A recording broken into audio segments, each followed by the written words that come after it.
Ryan Garcia is back in action December 2nd against Oscar Duarte. Now, the last time we saw Ryan in action, he was in there against Gervonta Davis, ended up getting stopped by a body shot in that one, and a whole lot of things have transpired since then.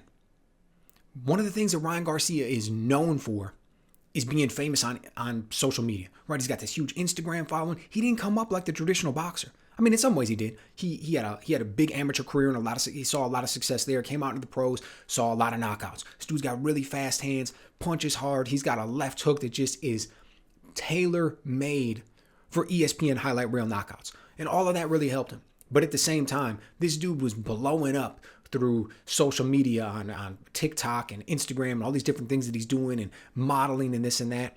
So he's got more of a diverse fan base. He's got a crossover fan base. One of the negatives from that is a lot of people will call him an Instagram boxer or a social media influencer more than a boxer and things like that. It's one of the things that he's been really working to try to dispel, right? It's one of those not rumors, but it's one of those myths that he's trying to get rid of. He's like, dude, just because I'm a pretty boy doesn't mean I don't know how to fight. Just because I'm successful on social media and I make money from ways outside of boxing doesn't mean that I won't go in there and knock somebody out. He's like, I'm taking my career more serious more now than ever, right? And it's one of those things, actually, that is going to be interesting about this fight. I want to see how he's going to bounce back from that loss. I mean, we're talking about a guy who's undefeated. We're talking about a guy who's seen a lot of success. We're talking about a guy who, when you think about the people around him and the fans and everything else, people who have been just building his head up for a long time, telling him he's the greatest thing ever, telling him he's going to be a world champion, telling me he's going to go out there and he's going to conquer whatever he sets his mind to. And let's be honest, for the most part, it's been true. Up until he lost to Gervonta Davis, he had never lost. Up until he took that loss, he didn't know what it was like to go out there in the professional ranks, go through a training camp, prepare, have all of the build-up in the media, and then come out on the losing end. But now he knows what it's like. From what we hear talking about at the end of this fight, he doesn't like it. He's not interested in doing that again at all. Isn't interested in getting another loss, isn't interested in being on the losing end, is not interested on people continuing to question him. I mean, he's reached a point in his career where he has social media guys who are non-boxers calling him out. Now, I don't necessarily think that's fair. I don't necessarily think they have a legitimate chance going out there and putting their hands on him. But that's where he is. And he's sick of it. So coming out of that loss, I've really got these two questions, right? The one that I just mentioned about how is he going to be able to handle that loss? Like mentally, how is he going to come out? How is he going to prepare for it? We're hearing the right things in the build up to this one. That's all well and good, but we need to see what happens on fight night under the bright lights. How have you prepared mentally? How are you ready for it? What's going to happen? And it may not happen in this fight, but it will happen eventually. What's going to happen the next time you're in that ring and you see some real adversity? We saw what happened from that body shot. We saw how quick Ryan Garcia popped up as soon as the ref waved it off. Got to the count of 10, waved it off. Ryan Garcia is right back on his feet. Caused a lot of people to say the man quit. What are we going to see what happens the next time he faces real adversity in the ring? Is he going to want to pack it in at that point? Is he going to catch a bad shot and lay it down? I mean, at the same time, if we're being perfectly honest with each other, the man didn't lay it down before and he had opportunities to. He had been cracked by Gervonta Davis. He had been cracked by Luke Campbell. It wasn't the first time that the man had tasted the canvas. He got up in times past. We saw what happened, though. We heard the stories about the injury that he got. We saw the tape of him and Joe Goosen talking right afterwards, talking about the rib injury. So a lot of questions here. I want to see what's going to happen. The other thing that it raises is I want to see what's going to happen with the new trainer. He hadn't been working with Joe Goosen for too long. All of a sudden, after that loss, he drops Joe Goosen, comes in, now he's working with Derek James. So we're talking about a guy who's moving around between multiple trainers. We're talking about a guy where Joe Goosen came out after the fight and said, look, you don't train Ryan Garcia, you collaborate with him. Now, think about that for a minute. We've talked about it in the past, what exactly that means. I want to see how he's going to look after working with Derek James. I get it. It's only going to be their first fight together. I get it. They've only been working together for a little while. I understand. I don't expect to insinuate that what we're going to see in this very first fight is going to be the finished product, or he's going to all of a sudden be a prototypical Derek James fighter or anything like that. Not in the least, but I want to see how he looks. Because we've all seen the flaws that Ryan Garcia has in his game. We've seen him with his chin up in the air. We've seen him pulling straight back. We've seen him with his hands down. We've seen him not work with the jab when he needs to. We've seen him be flat-footed. The list goes on and on, right? And I'm not sitting here trying to pick the man's game apart, but he's talking about being a world champion, best in the world. We're talking about what the possibilities are. On the one hand, when you look at the physical talents, I can say that the sky's the limit. But we're talking about what's going to happen with the technique, the flaws that we've seen in the past. Is this new trainer a guy who has received trainer of the year honors. Sure, he's getting bashed after that loss that Errol Spence took to Terrence Crawford, but let's call it what it is. He's seen a lot of success as well. Is he going to be able to bring out the best in Ryan Garcia? Is he going to be able to turn around and tap into that and really, really, truly pull that potential out so that Ryan Garcia is a better fighter? I don't know. But standing across from him, we got Oscar Duarte. Now, I've been watching a lot of videos online. The average fan probably isn't going to know who Oscar Duarte is. He's not a guy who's had any really big name fights out there. He's not this huge, incredible prospect or anything along those lines. But when you're in the industry, a lot of people know him.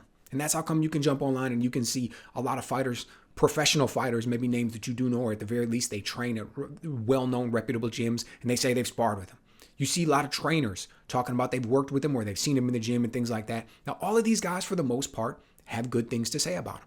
Right? One of the things that's universal is they say this dude can crack. They say that he's got a good heavy punch, and they say that he's a hard worker, and then they talk about he's an aggressive fighter, this and that and all that.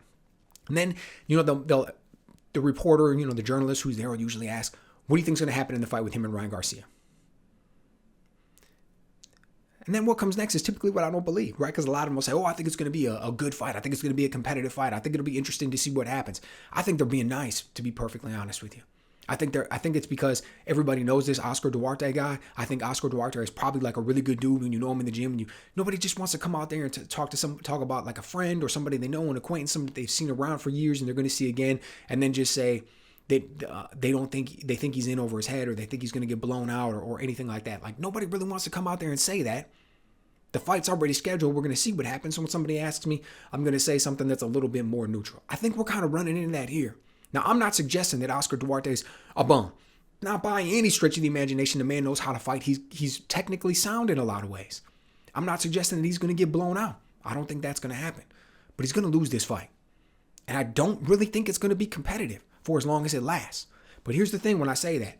When I say I don't think it's going to be competitive, I don't mean Ryan Garcia is going to dominate from the beginning to the end. But I do think that when you're sitting there and you're looking at it, you're going to come to the realization that Oscar Duarte doesn't really have a path to victory. I mean, the guy's aggressive. He comes forward. He fights behind this high guard. He can put together some combinations. He works well when he's inside. He's got the heavy punch. Like, all of those are good things. But he's got a few problems for this fight specifically, because styles make fights. One of the problems is predictable. One of the problems is he's the smaller man. This is going to be his first fight moving up from 135 to 140. And one of the other problems is he fights in straight lines. And one of the last, and this is the problem that's going to end up being his demise in this fight, is that when he's coming forward, he leaves openings. So he's got this high guard. He's working behind it. But as he starts to make his move and come forward, a lot of times he'll overextend. A lot of times he'll come in from a position that's a little bit too far out. And he drops his hands when he's coming in. It makes him susceptible to the counter shots when you're coming in. That predictable moment when you're trying to close the gap from long distance to in range, long distance to short distance. He's trying to close that gap, coming in a little bit too far, trying to throw punches, leaving openings. Dude, Ryan Garcia is going to crush him with that left hook. We've seen him do it to countless opponents in the past. We've seen him just posterize guys, so to speak, with these left hooks that he lands guys with and just ends the fights. That left hook that he's got is brutal. It's his calling card. I think it's going to be his calling card in this fight. I think we've seen him training the specific type of drills and movements with Derrick James that he's going to use.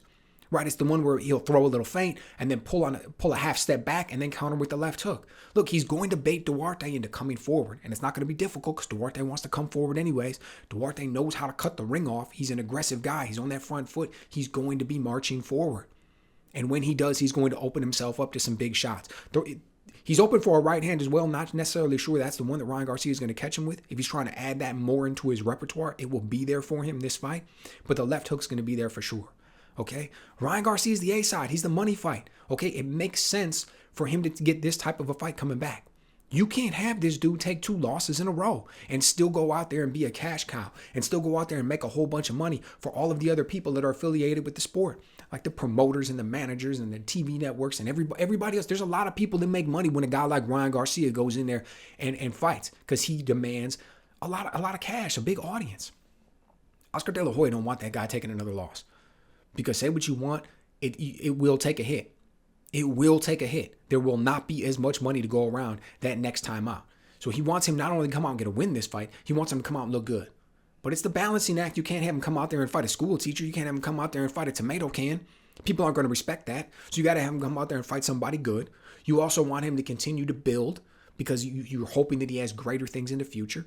You want him to have the opportunity to not necessarily be under the gun against some super highly talented, aggressive guy while he's first working with a new trainer.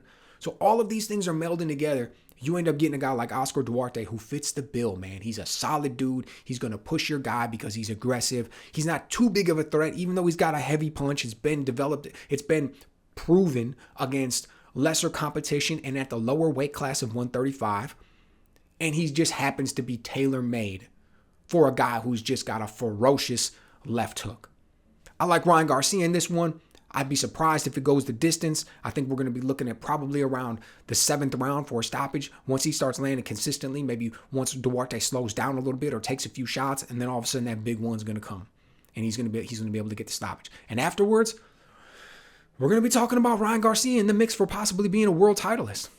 Right? And that's just one of the things that happens when you've got all these different sanctioning bodies. Because he could go out there and try to make a beeline for the world title that Rolly Romero holds. And if he gets it, that's it. World champion.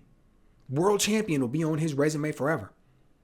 Even though there's very few people, if any, who will think that he was at the best fighter in the world at 140 pounds. So let me know what you guys think. Am I underestimating what Oscar Duarte brings? Do you think Ryan Garcia is going to be able to put anything together and kind of look good after this training camp with Derrick James? Let me know.